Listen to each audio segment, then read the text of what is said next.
We are what we repeatedly do, said the great Aristotle. Excellence, therefore, is not a simple act, but rather a habit. And so this means that where you live is a result of your habits. Your finances are a result of your habits. Who you're spending time with in life is a result of your habits. The great differentiator between mediocrity and excellence, therefore, is your habit. And the great Brian Tracy, author of all these books, said successful people, don't be so intimidated by them. Successful people are simple people who have successful habits. And the great famous psychologist and philosopher William James wrote this little treatise back in 1885 or 87, something like that, that said habits shape your character, determine your personality, and lead to all your results. And it's like, whoa, are you serious? And it's like he goes on to say, you are a bundle of habits, and I'm a bundle. We're all a bundle of habits, and habits lead to this huge flywheel we call society. Another author said that 40% of your day, this is crazy, 40% of your day is determined already by your habits. So when you get out of bed in the morning, your day is pretty much already determined by what you've consciously decided to do with your life through your habits, or you're letting passively go by in your life and you're in reactive mode based on habits that you've set and maybe you're even unaware of. And this could either be alarming, or hopefully it jolts you into taking action, or ultimately satisfying. You're like, yeah, I got this. I know I got my habits. Because we all know that habits are, a habit is a behavior pattern that becomes a natural reflex. So you're doing these actions, you do them multiple times, all of a sudden that action becomes a natural reflex, and it determines why you are who you are, why you spend the time with people you spend the time with, and it's going to determine where you're going to end up tomorrow, who you're going to spend time with tomorrow, your finances tomorrow, where you live tomorrow, what state you're going to be in. If I could crystallize this in this great big idea, it would be this: that habits habituate you to inhabit a worldview and to feel emotions and what paradigm that you have in life. Habits habituate you to inhabit worldviews and to inhabit emotions and express who you are in your life. Habits are like this old shoe. The old shoes that are really comfortable, and they're kind of dirty and stinky, but you love these shoes because they're comfortable. And it's like you can't live without it. And that's what a habit is. You can't live without your habits. And you begin to see and experience the world and reality via your habits. That's why Charles Noble said that if you're conscious of habits, first you pick them and then they begin shaping you. So let me ask you a question. What are your habits? What are your habits? And how do you get rid of the old stinky habits and replace them with exceptional, unbelievable, awesome, successful, good habits? And then how do you make them stick? Well, let me give you a few strategies first, and then I'll show you how to make them stick. The strategy number one is, hey, pick habits that really energize you, boost your energy, because look, your energy, I'm energy, we're all energy. We may phrase it differently, like I'm really tired or I'm pumped up, but it's energy going on in our bodies. And so if you could scale it, your life right now, on a 1 through 10, 1 being like, oh, I'm tired, I don't want to get up, I don't want to do anything, I'm kind of depressed, and 10 being like, let's do this, let's go, let's have an awesome day. And not so obnoxious like that perhaps, but 1 through 10. And what habits could you choose? What eating habits, what finance habits, what relationship habits could you put into your life as markers that it's just going to be a natural reflex, and so you're on autopilot to get to the life of your dreams? Some examples, just a few of my life to get you started. Every morning, I now wake up without an alarm. I wanted to create this habit, and so I had, my alarm go off, but now I just naturally wake up at 4:45 or so a.m., and I wake up and I just meditate, because that sets the tone for the day. And then I walk straight to the fridge. I drink a big glass of water, lemon water, because there's so many nutrients and does all kinds of crazy awesome things for the body. I then go to the gym. It's just I trick my body, before my body knows what's happening. It says, "Get back to bed, sucker." I go to the gym and I expend tons of energy so that I can be replenished with amazing energy for the rest of my day. It's crazy paradox how that happens. And I come home, I take an ice cold shower and scream at the top of my lungs. It's like, eyes are freezing.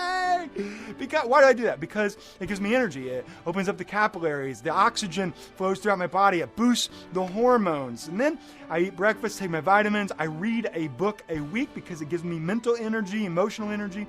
And now I've picked these habits. These habits are now shaping me. So that's the first one. Pick habits that really, energize you. The second one is this. Pick habits that you really, really, really, really want. It's kind of like the old Spice Girls song. Give me a habit that I really, really want. And here's why. I coach so many people that are doing things because somebody else told them to do it. They're doing things because they feel like they should do it. They feel like they ought to do it. They feel like they could do it. And it's not that they don't even want it. And so pick habits, because habits shape who you are. Pick these habits that ultimately bring you satisfaction, fulfillment. It's what really matters most to you, to your family, to your loved ones, whatever, especially to you, and that bring you satisfaction and success. I don't know what those habits are for you. They vary for everybody. Just to get you started, here's a few examples in my life. I have a habit of the principle of the 80-20, where 20% gets 80% of the results. So I'm always looking at everything in my life. Relationships. Why am I getting this bad stuff in this relationship?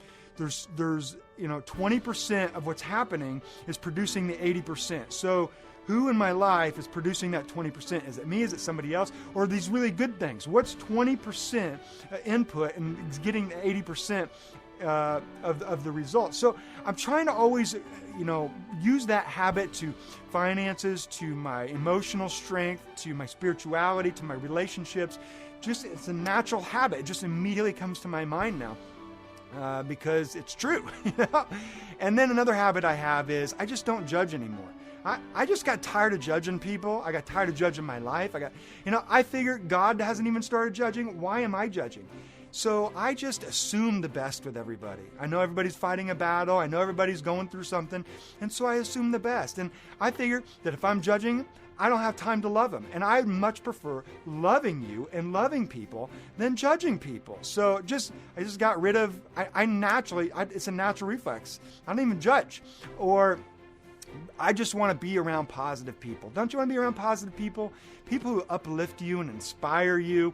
And so there's no smoking in the public sphere. There's no negativity in Aaron's private sphere. And I just outlaw that stuff. I detox negative thoughts and move forward with people who inspire and uplift me. And hopefully I can inspire and uplift them. Another habit we have around here is we have family dance parties. And initially it's okay, how do you do a dance party? But now it's just natural. It's every single night, we're turning the music on, blaring it, and the windows are going boom, boom, boom. And we're listening to a variety of music. We're grabbing hands, we're twirling, we're throwing up in the air because it's fun. And look, don't you want more fun in your life? So create habits that give you energy. Create habits that you want. Those dance parties are going to be a big memory in our lives. And then one other habit that I'll tell you about is every night at bedtime, I walk into my daughter's rooms and I just put my hand on their heart and I ask them 3 empowering questions so that they can think about this after I leave and go to bed. And that is, who believes in you? Who loves you? Who thinks you're beautiful? And they always answer Daddy. As I know that there's this connection between dads and daughters, and I want them to know that I love them, that I think they're beautiful, and that I believe in them. And do you think that the power of habit, is working in their life? I hope so. And here's the big idea, that you consciously choose your habits before they begin really to choose or shape you and your life. So here's the question. What if you already have these terrible, horrible, bad habits in your life and you don't know how to get rid of them? You've tried and tried and tried and tried again. And now it's just become this nervous system reflex in your life. Well, It might sound like bad news at first, but it gets really good. William James once said that in most of us, that by the age of 30, our character has shaped like plaster, never to be softened again. And I'm like, oh my gosh, that's depressing.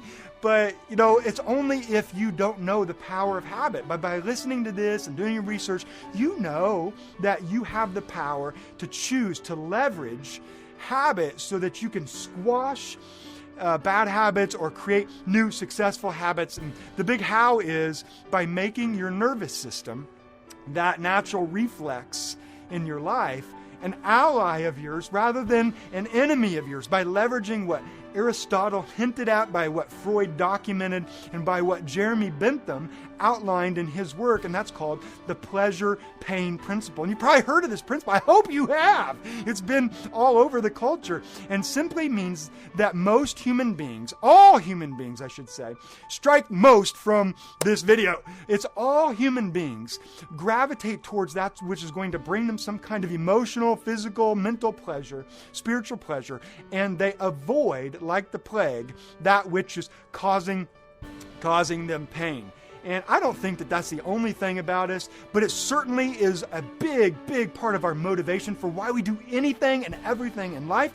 And motivation and habits are like brothers. It's a brother and a sister. It's like the great late Jim Rohn said, motivation gets you going, habit keeps you going. So they're really tethered together.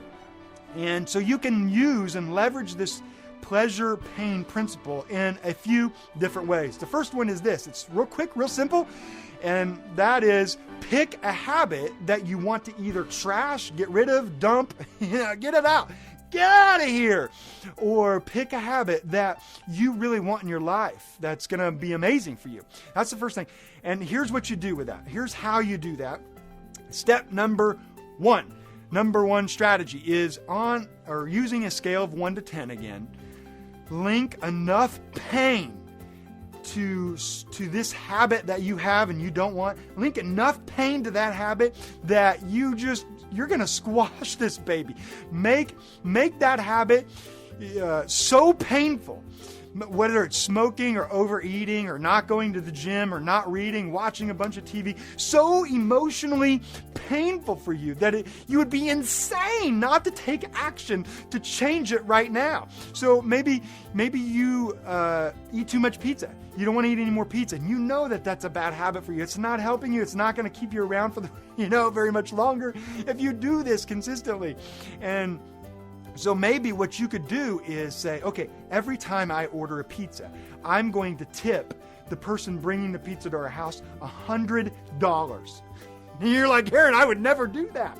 Well, if you are committed to squashing this habit, then you will do that if you order that pizza. And guess what's going to happen? You're not going to order the pizza, or you're going to do it once and you're like, that is totally not worth it.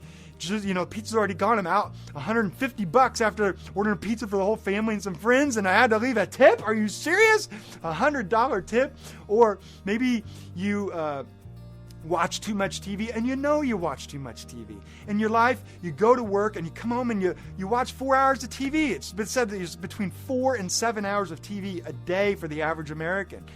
And really, at the end of our life, are we just going to be passive observers of our lives?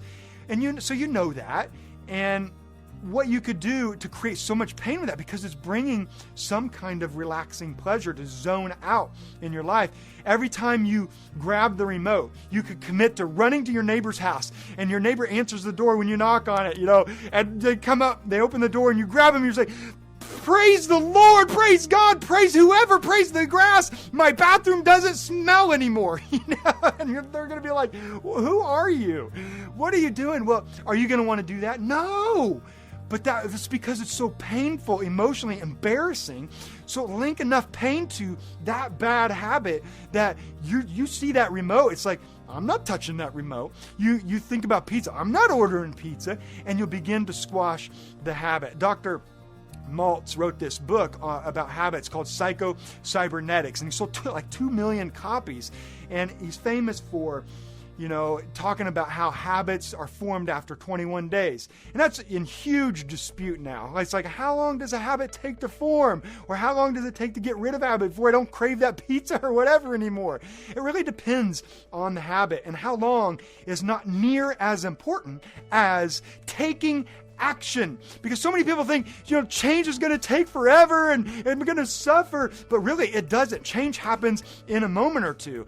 It's not about whether you can make this habit, go away or get this new habit into your life. It's about whether you want to or not. And the proof is in the pudding. By if somebody was came up to you with a gun and said, oh, we're going to play Russian roulette to your head, or you're going to squash this habit, you would get super motivated in that moment. So you have the capability, you have the competency to squash these bad habits. You just got to link enough pain to get that number up to, that number is an 8, a 9, a 10. And if you're not squashing the habit after a few days, it's because you have not linked a high enough number to pain towards that habit. And once you link a high enough number, you'll stop it, it will stick, and you won't have that habit anymore in your life. So that's the first one, is link enough pain to your life. Ask some questions like, what is this costing me if I continue this bad habit? What's going to happen to my relationships if I continue this bad habit? Well, how am I actually using my time? And how do I rather use my time? This bad habit is sabotaging my life. I got to get it out. So just get it out of your life. Link enough pain to it, however that works for you. I have a friend right now that I'm coaching, and he wants to think some good thoughts as he walks across certain areas in his life. And if he starts thinking negative, well, he's going to wash the toilet with his bare hands. Well, that's linking enough pain to where he doesn't want to have to do that. And by golly, he's thinking more positively these days. And then the second thing you can do, a big strategy, is instead of just linking pain, because nobody wants to be thinking about pain all the time, is to link an uber amount of pleasure to the habit that you want. So whatever habit you want to read more, you want to exercise more, think in terms of how can I make this stick? I've tried this before and before again, it won't work. Well, ask yourself these kinds of questions. How will I feel if I start implementing this habit into my life? And it becomes my natural reflex, and I won't even I'll be like on automate. I'll be like, I'll just do these things. You ask anybody who's been exercising for a year, they can't not exercise. It's become who they are, and it's their natural reflex. And how will I feel? And what will my relationships look like if I start this new habit? How will people look at me if I start this new habit? What will happen to my finances, my physical condition, my emotional and psychological well-being if I do this? 5-10 years from now, what will my life look like and feel like? And where will I be if this habit is part and parcel of who I am in my life? And the kicker is, you've got to emotionalize and feel this habit. So that number, if it's at a 5 right now, it's like, okay, I want to start this new habit. It's at a 5. How can I get that to a 6, a 7, elevate it to an 8, a 9, even like a 10? It's like, okay, man, that would feel so tremendously amazing if I could have that habit in my life. And now you're going to take action. You're going to take action. As soon as you come up with a habit, take action so that you start to build momentum. And if you have the right number, you will take immediate action. If you are not taking action, it's because your number is not high enough. So go back to the drawing board. Think about what number or what could I do or how could I feel? What pleasure could I attach to this if I accomplish this, if I achieve this, if this habit integrates into my emotional well-being, so that there's no hesitation, no flinching, no pause in your life. You just do it and it becomes sticky. So link enough pain, link enough pleasure, and the last one is link enough purpose to the habit. I mean, listen, why? Why are you choosing this habit as opposed to another habit? We can only choose so many habits in life. Why this one, or why this cluster of habits as opposed to those? What's your big why? Write down a few of those reasons, like, this is why I want to do this. Make them inspiring. Make them irresistible. Make them exciting. Create an enthusiasm in your heart and in your mind and in your soul and in your brain. It's like, I'm so excited about these new habits. Make it something that energizes you and it's fun. Write those reasons down so that they drive you. They carry you through the peaks and the valleys of your life, because we all have peaks and valleys that make you feel really alive, that boosts you out of bed in the morning, keeps you up during the middle of the night working on something because you want to accomplish or write that book or present something or talk to somebody in a meaningful way that really matters to you, that anchors in, locks that habit in, and makes it sticky. Maybe you want to walk. Maybe you want to walk, every single morning before you go to work. Well, why? Write it down. So you write it down because I want to see my grandkids grow up. I want to see my daughter get married. I want to get in better shape. And if you write those down, put them somewhere you can always see every single day. And when it gets cold, when it's sleeting, when it's snowing, when it's windy, whatever it is, you will still go on that walk because you have a big enough why.